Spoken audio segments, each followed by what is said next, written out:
अस्सलाम वालेकुम दोस्तों, welcome to dashing lyceum. Date है आज की 21 फरवरी 2023 और आप सबको वेलकम कहते हैं एडिटोरियल डिस्कशन सेशन में। आज हम टोटल 2 इश्यूज पे बात करेंगे। सबसे पहला आर्टिकल द न्यूज से लिया गया है जिसमें गिलगित बल्तिस्तान के एनर्जी एक्सेस के बारे में बात होगी और पाकिस्तान के पास एनर्जी के हवाले से कितना बड़ा पोटेंशियल है इसके बारे में आज हम जानेंगे। और दूसरा आर्टिकल डेली टाइम्स से लिया गया है जी, वुमेन उससे कैसे ज्यादा इम्पैक्ट होती हैं और खास तौर पे वो वुमेन्स की यहाँ पे बात की गई है जो कि जॉब्स करती हैं और जॉब्स में जो लो वेजेस हैं उनके बारे में स्पेसिफिकली आज हम बात करेंगे कि इन्फ्लेशन का उन पे कैसे ज्यादा इम्पैक्ट होता है एज कम्पेयर टू मैन। तो हमारा सबसे पहला टॉपिक गिलगित बल्तिस्तान में एनर्जी एक्सेस पे है। ये टॉपिक आप पाकिस्तान अफेयर में इस्तेमाल कर सकते हैं, ये करंट अफेयर का टॉपिक है और ऐसे में भी इसके बारे में जो हम आज आर्गुमेंटेशन पढ़ेंगे उसमें से कुछ फैक्ट एंड फिगर मैं आपके साथ शेयर करूंगा। उसमें सोर्स तो मेंशन नहीं है, तो आपके करने का काम यह है कि आप उसका सोर्स फाइंड आउट करेंगे जी। यहाँ पर सबसे पहले गिलगित बल्तिस्तान के बारे में थोड़ी सी बात करते हैं कि ये इलाका डैम्स के लिए जाना जाता है जी।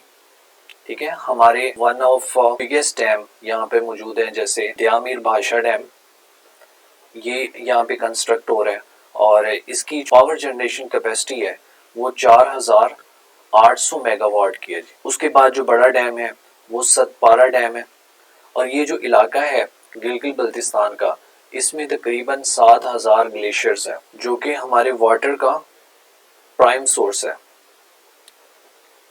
अब जो एनर्जी का सेक्टर है जी, ये किसी भी कंट्री की ग्रोथ के लिए बहुत बड़ा रोल प्ले करता है। देखिए हमारा जो एग्रीकल्चर है, चूंकि हम एग्रेरियन सोसाइटी हैं, वो भी एनर्जी पे डिपेंड करता है और वो इस तरीके से एनर्जी पे डिपेंड करता है क्योंकि ट्यूबवेल्स हैं, पानी की एक्सट्रैक्शन से लेके जो हम फसलों को पानी देते हैं और बाद में जब हार्वेस्टिंग होती है तो उसमें भी एनर्जी की बहुत ज़्यादा ज़रूरत पड़ती है। उसके बाद हमारी इंडस्ट्री को रन करने के लिए एनर्जी की ज़रूरत होती है और रेजिडेंशियल एरिया मतलब के जो रिहायशी इलाके हैं वो एनर्जी के बगैर तो वो पॉसिबल ही नहीं है और क्वालिटी ऑफ लाइफ एनर्जी के बगैर पॉसिबल नहीं होती। ठीक है, और एनर्जी चूंकि पाकिस्तान की इकोनॉमी को ड्राइव आउट करती है तो पाकिस्तान चूंकि इस वक्त एनर्जी क्राइसिस है और इकोनॉमिक क्राइसिस भी है, अगर हम अपनी एनर्जी की ज़रूरियात को पूरा कर लें तो उससे एक बहुत बड़ा इम्पैक्ट हो सकता है कि हम अपनी इकोनॉमी को भी बूस्ट अप कर सकें। 2015 में यूएन का समिट होता है और उसमें आने वाले 15 सालों तक गोल सेट किए जाते हैं, ग्लोबल गोल्स। ठीक है जी, और उस पर पूरी दुनिया को काम करना है और उनको कहते हैं सस्टेनेबल डेवलपमेंट गोल्स और ये होते हैं 15 साल के लिए, 2015 से लेके नेक्स्ट 15 ईयर्स यानी कि 2030 तक। इसी वजह से इसको कहते हैं एजेंडा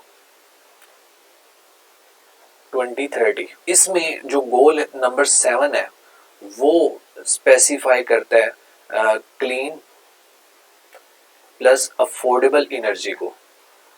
तो एनर्जी इस वक्त ज़्यादातर प्रोड्यूस हो रही है वो फॉसल फ्यूल पे हो रही है, उसको चेंज करना है जी क्लीन एनर्जी यानी कि रिन्यूएबल एनर्जी पे पूरी दुनिया को शिफ्ट करने के लिए जो एक गोल स्पेसिफाई किया गया है वो गोल नंबर 7 है। ठीक है, और ये यूएन की तरफ से ये डायरेक्शंस दी गई हैं तमाम कंट्रीज को। Pakistan has abundant water resources. देखें पाकिस्तान की जो पॉपुलेशन है वो बहुत तेज़ी से ग्रो कर रही है और उसके ग्रो करने के साथ जो हमारी एनर्जी डिपेंडेंसीज हैं वो भी उसी रफ्तार से ग्रो कर रही हैं, बट हम जो एनर्जी प्रोड्यूस कर रहे हैं वो इतनी नहीं है कि उस नीड को पूरा किया जा सके। अब पाकिस्तान की जो एनर्जी पोटेंशियल है वो बहुत ज़्यादा है। पाकिस्तान के पास 60,000 मेगावाट एनर्जी प्रोड्यूस करने का पोटेंशियल मौजूद है और इसमें जो हम प्रोड्यूस कर रहे हैं जी वो है 10,251 मेगावाट जो कि टोटल का 25% है और ये हमने इंस्टॉल किया है। ठीक है, इसमें से भी जो हम कंज्यूम कर रहे हैं या जो प्रोड्यूस कर रहे हैं वो 16% है। इस थोड़ी कैलकुलेशन को समझने की जरूरत है यहाँ पे। इसमें यह है कि ये जो 60,000 मेगावाट है ये टोटल पोटेंशियल है पाकिस्तान के पास उसमें जो हमने इंस्टॉल की है कैपेसिटी वो सिर्फ और सिर्फ 10,000, जो कि टोटल का 25% है। और ये इंस्टॉल्ड कैपेसिटी है हाइड्रो पावर्स की। अब चूंकि इंस्टॉल्ड कैपेसिटी है तो उसमें से भी हम सिर्फ और सिर्फ 16% ऐसी एनर्जी है जो कि हम प्रोड्यूस कर रहे हैं फ्रॉम दैट प्रोजेक्ट्स। और अगर हम इसको इस 25 को भी हम कंप्लीटली अगर कंज्यूम करें तो पाकिस्तान की जो एनर्जी क्राइसिस की सिचुएशन है वो बेहतर हो सकती है। तो दोस्तों, पाकिस्तान के तकरीबन 51 मिलियन लोगों के पास इलेक्ट्रिसिटी की सहूलत सिरे से मौजूद ही नहीं है, और बाकी जिनके पास मौजूद है जैसे 90 मिलियन लोगों के पास इलेक्ट्रिसिटी की सहूलत मौजूद है, बट यहाँ पर क्या होता है कि शॉर्टफॉल होता है। ठीक है, उनको भी एनर्जी सही से प्रोवाइड नहीं की जा रही, और जब उनके पास एनर्जी नहीं है, डोमेस्टिक कंजम्पशन के लिए एनर्जी नहीं है, इंडस्ट्रियल कंजम्पशन के लिए एनर्जी नहीं है, तो आप बताइए कि इकोनॉमिक प्रोस्पेरिटी कैसे बूस्टअप होगी। और ये सब इस वजह से है क्योंकि पाकिस्तान में एनुअल एवरेज पावर जो डेफिसिट है वो 4000 मेगावाट का है। मतलब ये है कि 4000 मेगावाट और ज्यादा एनर्जी चाहिए पाकिस्तान को अपनी नीड को पूरा करने के लिए, और फिर ये जो पावर आउटेजेस हैं ये मिनिमाइज हो सकती है। नेक्स्ट दोस्तों, हम ये बात करते हैं कि वो कौन से ऐसे इश्यूज हैं जिनकी वजह से हमारे जो हाइड्रो पावर प्रोजेक्ट्स हैं उनकी प्रोडक्टिविटी सही से हम यहाँ पे कंज्यूम नहीं कर पा रहे, और उनका लाइफ स्पैन किस वजह से कम होता है। देखिए, इसमें सबसे पहले बात यह है कि जो माइक्रो हाइड्रो स्टेशंस हैं जो कि एक विलेज के लिए काफ़ी हैं उनकी एनर्जी नीड को पूरा करने के लिए। अब ये छोटे छोटे ऐसे प्रोजेक्ट्स हैं जो कि जैसे चश्मों पे लगाए जाते हैं, एक ख़ास ऊंचाई से पानी जहाँ से नीचे गिरता है तो उस पोटेंशियल एनर्जी को इलेक्ट्रिकल एनर्जी में पोटेंशियल एनर्जी को इलेक्ट्रिकल एनर्जी में कन्वर्ट करते हैं। और इसमें एक जो नेगेटिव पॉइंट ये है इनके यूज़ करने का कि ये इनका जो लाइफ स्पैन है वो तकरीबन 20 साल के लिए होता है बस। ठीक है, और अगर इनको सही से मेंटेन कर लिया जाए, इनको एक्सपर्ट हैंडल करें, तो हो सकता है कि ये 25 ईयर्स तक इनकी लाइफ एक्सपैंड हो जाए। बट चूंकि ये इनकी लाइफ बहुत ज़्यादा कम होती है जिसकी वजह से हमें न्यू माइक्रो हाइड्रो स्टेशंस लगाने पड़ते हैं, और ये इकोनॉमिकली बहुत ज़्यादा कॉस्ट जनरेट करते हैं। ठीक है, तो ये भी एक वजह है कि हम अपनी जो प्रोडक्टिविटी है उसको सही से इस्तेमाल नहीं कर पा रहे। और इनका जो काम होता है वो ये है, ये सिर्फ लाइटनिंग के लिए इस्तेमाल हो सकते हैं, ये बड़े कमर्शियल नीड को पूरा नहीं कर पाएंगे। देन जी, हमें जो सबसे बड़ा मसला है हमारे जो हाइड्रो पावर प्रोजेक्ट्स को, वो है क्लाइमेट का। क्लाइमेट का इस तरीके से कि बहुत सारे जो हमारे हाइड्रो पावर प्रोजेक्ट्स हैं, जैसे मेजर जो हमारे डैम्स हैं, वो ऐसे एरिया में हैं जो कि डिज़ास्टर से बहुत ज़्यादा इम्पेक्ट होता है। क्योंकि दोस्तों, जितने भी डैम्स हैं ये एक ख़ास ऊंचाई पे बनाए जाते हैं, और ये एक साइंसी इसमें चीज़ भी होती है ताकि ऊंचाई से जब पानी गिरता है तो उसमें पोटेंशियल एनर्जी होती है, और नीचे जब वो आता है तो वो पोटेंशियल एनर्जी काइनेटिक एनर्जी में चेंज होती है, जिसको बाद में मैकेनिकल एनर्जी में कन्वर्ट करके एंड पे इलेक्ट्रिकल एनर्जी प्रोड्यूस की जाती है। तो इसमें ये होता है कि जब भी कोई डिज़ास्टर क्रिएट होता है क्लाइमेट की वजह से, जैसे यहाँ पे लैंडस्लाइड है, तो इससे जो डैम है उनकी जो अंदर पानी है उनकी क्वांटिटी बढ़ने से एक प्रेशर जनरेट होता है जो कि डैम्स के लिए भी ख़तरनाक है, और बाकी जो ट्रांसमिशन लाइंस हैं जैसे ब्रिज वगैरह बाकी जो आसपास के इलाकों के लिए भी वो चीज़ ख़तरनाक होती है। और इसमें एक और जो चीज़ है कि पाकिस्तान क्यों इसको बेहतर यूटिलाइज नहीं कर पा रहा, क्योंकि ऊंचाई में होने की वजह से वो जो इलाके हैं वो ठंडे होते हैं। ठीक है, और वहाँ पर तकरीबन साल में 6 से 7 महीने ऐसे होते हैं जहाँ पे जो पानी है उस पे बर्फ जम जाती है, और इन रीजन्स में जो वाटर है वो बिल्कुल फ्रोज हो जाता है जी। तो ये भी एक आउटपुट में कमी की एक वजूहात है कि जिससे हम जो रिक्वायर्ड प्रोडक्टिविटी है वो हासिल नहीं कर पा रहे। और बाज़ हमारे पावर जनरेशन प्रोजेक्ट्स ऐसी जगह पे मौजूद हैं जहाँ पे वाटर जो है वो कंटिन्यूसली फ्लैक्चुएट करता है, और मौसम के चेंज होने की वजह से वाटर में उस जगह पे प्रेशर चेंज होता है, और जो पावर जनरेशन के लिए जो रिक्वायर्ड प्रेशर है पानी का वो हमें वहाँ पे नहीं मिल पाता। हमारे बहुत सारे हाइड्रो पावर प्लांट्स ऐसी जगह पे लोकेटेड हैं दोस्तों, जहां पर डिजास्टर होने की जो पॉसिबिलिटी है वो बहुत ज़्यादा हाई होती है। ठीक है, जैसे कि यहाँ पे एक फिनोमेना है ग्लेशियल लेक आउटब्रस्ट का। ये इरोजन की वजह से होता है, वाटर प्रेशर की वजह से होता है, एवलांच की वजह से होता है, और अर्थक्वेक उसकी वजह से जो ग्लेशियल लेक है वो ब्रस्ट कर जाती हैं। और जब वो ब्रस्ट करती हैं तो वो सारे का सारा जो पानी है वो सराउंडिंग में फ्लड कर देता है। जैसे अभी रिसेंटली शेफर ग्लेशियर की जो लेक है वो आउटब्रस्ट होती है, और हुंजा में हसनाबाद का इलाका इससे बहुत ज़्यादा इम्पैक्ट होता है। जैसे वहाँ पे रोड्स वो इम्पैक्ट होते हैं, ब्रिजेस वो इम्पैक्ट होते हैं, और बाकी जो सराउंडिंग है हसनाबाद की वो उससे बहुत ज़्यादा मुतासिर होती है। ठीक है जी। उसके बाद हम ये बात करते हैं कि इनके इम्पैक्ट्स क्या हो सकते हैं पॉसिबल। तो आपको पता है कि जैसे इलेक्ट्रिसिटी के ना होने की वजह से ख़ास तौर पे जो होटल्स हैं वो बहुत ज़्यादा लॉस में जाते हैं, उनके पास कस्टमर वो कम हो जाते हैं, खाने पीने की चीज़ें, ठीक है, meat, vegetable, dairy product spoil हो जाती हैं। और चूंकि इनको एक ख़ास टेम्परेचर पे रखा जाता है, लोड शेडिंग की वजह से होता ही है कि ये सारी चीज़ें स्पॉइल हो जाती हैं और ये बेकार हो जाती हैं। नेक्स्ट दोस्तों हम ये देखते हैं कि चैलेंजेस क्या है इसमें।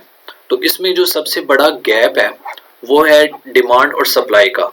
अब चूंकि आबादी बहुत ज़्यादा तेज़ी से बढ़ रही है, लिहाजा जो डिमांड है वो बहुत ज़्यादा राइज अप होती है, और ये ख़ास तौर पे गर्मियों में। तो उसमें हमारी जो सप्लाई है वो इतनी नहीं है, क्योंकि हम इतना एनर्जी प्रोड्यूस नहीं कर पा रहे, जिसकी वजह से ये एक बहुत बड़ा चैलेंज है हमारे लिए। और जितनी हमारी इंस्टॉल्ड कैपेसिटी है उसको भी हम सही लेवरेज के साथ यूटिलाइज नहीं कर पा रहे। जो पावर जनरेशन है वो, जैसे हम बात कर चुके हैं, सिर्फ 16% है। तो इतनी कम कैपेसिटी जनरेशन के साथ हम कैसे डिमांड और सप्लाई को मैनेज कर सकते हैं। ठीक है। और दूसरा इसमें जो मेजर चैलेंज है वो है पुअर कंस्ट्रक्शन। हमारे जो हाइड्रो पावर प्रोजेक्ट्स हैं उनको सही पैमाने हैं उस पे परखा नहीं जाता। और उसके बाद जो मेजर चैलेंज है वो शॉर्ट लाइफ स्पैन है ऑफ माइक्रो प्रोजेक्ट्स का। इनकी मेंटेनेंस ये बेहतर करने की ज़रूरत है, और एंड पे हमारे पास जो टेक्निकल स्टाफ है इनको मैनेज करने के लिए वो सही से सर्विसेज प्रोवाइड नहीं कर रहा, वो इतना कैपेबल नहीं है। ठीक है। तो ये सारे चैलेंजेस हैं जो कि हम अपनी एनर्जी की नीड्स को पोटेंशियल होने के बावजूद भी पूरा नहीं कर पा रहे। नेक्स्ट जी राइटर कुछ रिकमेंडेशन देता है कि हमें किन पॉइंट्स पे काम करने की ज़रूरत है। उसमें सबसे ज़्यादा रिन्यूएबल एनर्जी पे हमें रिसर्च करने की ज़रूरत है, और इसके बारे में गवर्नमेंट को चाहिए कि वो पॉलिसी ड्राइव करें और एक मुकम्मल फ्रेमवर्क के साथ पॉलिसी को इम्प्लीमेंट किया जाए, ताकि रिन्यूएबल एनर्जी की जो रिसोर्सेज हैं उसको सही से यूटिलाइज किया जा सके। क्योंकि जितनी एनर्जी प्रोड्यूस हो रही है उसको भी हम सही से ट्रांसपोर्ट नहीं कर पा रहे, क्योंकि रोड्स बेहतर नहीं है इलाकों में, ब्रिजेस नहीं है दरियाओं पे। तो इस वजह से उनकी जो ट्रांसपोर्टेशन है और एनर्जी की बाकी एरियाज पे जो एक्सेस है वो बहुत ज़्यादा कम है। इसमें दो रेमेडीज़ यहाँ पे राइटर सजेस्ट करता है। सबसे पहली ये कि आप रोड की एक्सेस को बेहतर बनाएं, इंफ्रास्ट्रक्चर को बेहतर बनाएं, और दूसरा इसमें सजेशन ये है कि ऑफ स्ट्रीम जो प्रोजेक्ट्स हैं जो कि run of river hydro power projects हैं उनको इंस्टॉल किया जाए। ये हम इंडस वाटर ट्रीटी में रन ऑफ रिवर के बारे में बात कर चुके हैं।